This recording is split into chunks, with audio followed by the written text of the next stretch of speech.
Land management involves practices and principles that safeguard natural ecosystems, promote sustainability, and ensure responsible use of natural resources. In the Philippines, various laws and community-based programs are in place to promote environmental awareness and action at the individual and societal levels.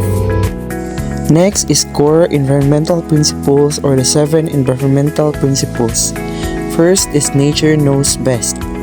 Nature knows best is a foundational principle in environmental science, emphasizing that natural processes have developed over millions of years to sustain life. It suggests that humans should understand and follow these natural rules rather than disrupt them. Human interference in natural systems can lead to imbalances and harm, underscoring the importance of respecting and protecting nature. Second, all forms of life are important. Biodiversity ensures ecosystem balance and resilience. All forms of life are interconnected and essential to the health and stability of ecosystems. Each organism, regardless of how small or seemingly significant, plays a role in maintaining the balance of nature and contributing to the overall biodiversity of the planet. The third environmental principle, everything is connected to everything else, means that all parts of the environment, like plants, air, people, water, and land, are interdependent. This principle highlights that no living thing or natural process exists in isolation. When one part of the environment is harmed, it can cause a chain reaction that affects many other parts. For example, if a forest is cleared for farming or development, the effects go beyond just losing trees. Animals lose their homes and food sources, which can lead to extinction or migration. Without trees, the soil becomes loose and is easily washed away when it rains, leading to erosion and muddy rivers. This affects fish and other aquatic life, and it also reduces the quality of water for human use. Even the local climate becomes warmer and drier because trees help regulate temperature and moisture. This principle is also seen in global issues like climate change. When we burn fossil fuels, we release greenhouse gases into the atmosphere. These gases trap heat, leading to rising global temperatures. That warming affects weather patterns, melts ice caps, raises sea levels, and damages ecosystems. In the end, people suffer too, from floods, droughts, and food shortages. In short, this principle teaches us that the environment is like a web. Pull one thread, and the whole web feels it. It reminds us to think carefully about our actions, because what we do to nature, we ultimately do to ourselves. The everything changes in principle in the 7 environmental principles states that in the environment and organisms are in a constant state of evolution and adaptation over time, driven by both natural processes and human activities, which have accelerated changes such as global warming. This principle highlights the dynamic nature of ecosystems and the importance of understanding and managing human impacts to avoid harmful consequences. The fifth core principle of environmental is everything must go somewhere. Waste does not disappear. It must be properly managed. Means that when we throw things away, they don't just vanish into thin air.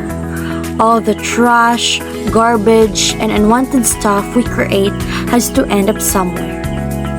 Here's why proper waste management is important. First is it prevents pollution. If waste isn't managed well, it can pollute our land, our water, and our air. So the second one is it saves resources. Proper waste management include recycling, which means we can reuse materials instead of constantly taking new resources from Earth. So, everything must go somewhere is a reminder that we have responsibility for the waste we create. We need to manage it properly through things like reducing what we throw away, or reusing items, recycling, and disposing of waste safely so that it doesn't harm our health and our planet. Thank you. Our is a finite Earth. Are you all ready? Let's go. Let's tackle this topic. Our environment is formed of two components, the renewable resources and the non-renewable resources. When we say renewable resources, the sources which cannot be exhausted even after continuous utilization are termed renewable resources. Examples of renewable resources are the sun, wind, and tidal energy. When we say renewable resources, is kaning mga butang nga is mailisdan pa. Like for example, sa mga katubigan, og sobra ra sa kainit, mahubas, ba't dili siya mahulog. Pero og mulan, mubalik ra pud ang tubig. That's example of renewable resources. In another example is plants. Mailisdan ang plants if magtanong taglain nga plants. Another example is animals. Mailisdan ang animals if ang kanang term is magbuhi na taog laing animals. When we say non-renewable resources, the resources which cannot be immediately replaced once they are depleted are called non-renewable resources. Example of non-renewable resources include fossil fuels such as coal, petroleum, natural gas, and rare minerals typically found in meteorites. Nature is beautiful and we are the stewards of God's creation. So this statement emphasizes environmental stewardship perspective. So it is rooted in religious and ethical belief. It asserts that nature inherits beauty. So the natural world possesses an intrinsic beauty and value. So human as steward. So what is this mean? So humanity is not merely a user of the nature but has the responsibility to care for it. So the term steward implies responsible management and preservation, not exploitation. So this is often linked to the belief that God created nature and humans entrusted to care for it. So responsibility and protection of preservation. So humans have a natural obligation to protect and preserve the environment for the future generations. So this includes preventing pollution, conserving resources, and protecting biodiversity. So imagine, for example, imagine a farmer using a traditional farming method that maintains soil health and biodiversity. So they could be seen as stewards of the land, actively protecting the environment while producing their food. This contrasts with industrial agriculture, which may prioritize maximizing yield at the cost of environmental damage. This steward approach prioritizes long-term sustainability, not a short-term gain. So the farmer's action reflects a belief in inherent value of nature and the responsibility to protect it, aligning with the statement's core message. That's what the nature is beautiful and we are the stewards of God's creation. Hi everyone! We hope you have retained the 7 environmental principles. Now, let us move forward to the Philippine environmental laws in a nutshell. The Philippine environmental laws in a nutshell are a set of legal frameworks created to protect, preserve, and manage the country's natural resources and ensure environmental sustainability for present and future generations. First on the list, we have the Republic Act of 2003, or otherwise known Republic Act 9003, or otherwise known as the Ecological Solid Waste Management Act of 2000. This law mandates proper waste segregation, collection, and disposal. Its key objectives are to protect the environment and public health, promote sustainable waste management, and establish institutional mechanics. So, I am going to tackle about the Republic Act number 9275, also called as the Philippine Clean Water Act of 2004. So this law was made to protect the country's water resources from pollution. It was approved on March 22, 2004, because many rivers, lakes, and seas in the Philippines were becoming dirty due to the waste from homes, factories, and farms.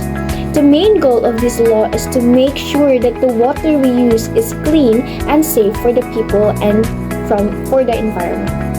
So this law tells the factories, businesses, and even households to treat their wastewater before they release it into rivers or sea.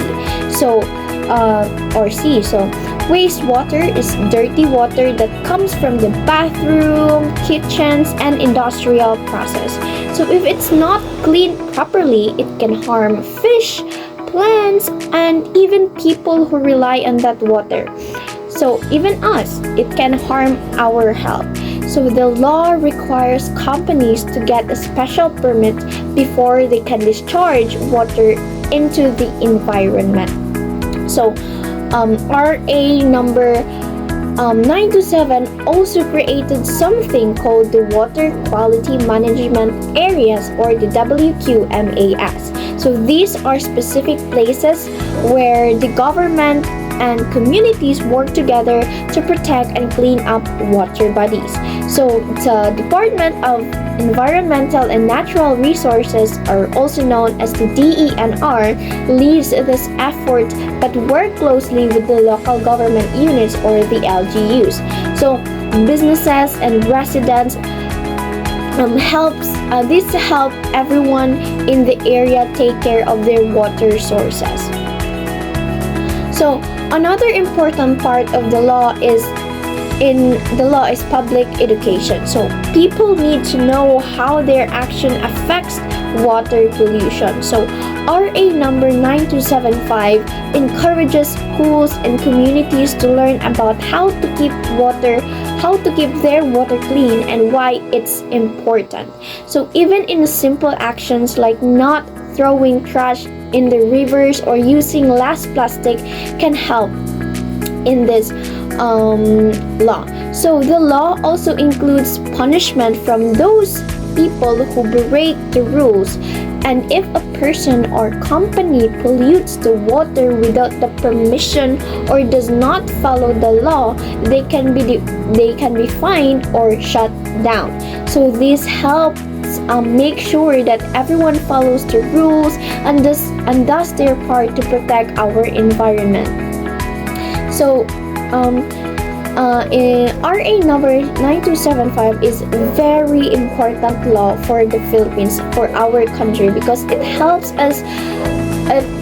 our water clean and protects nature and make sure people have safe water to use, and everyone has a role to play caring for our water, and this law might help us guide on how to do it properly, because there are many people who has a disease because of water pollution, especially diarrhea, dengue, and everything. So that's why we need to protect our waterways, and if we have we have to do a water waste management, a proper water waste management. So that's why we need to protect our rivers, our sea, because kanang diha ra pud ta nagkuha og mga kanang goods and needs. So that's all. Thank you.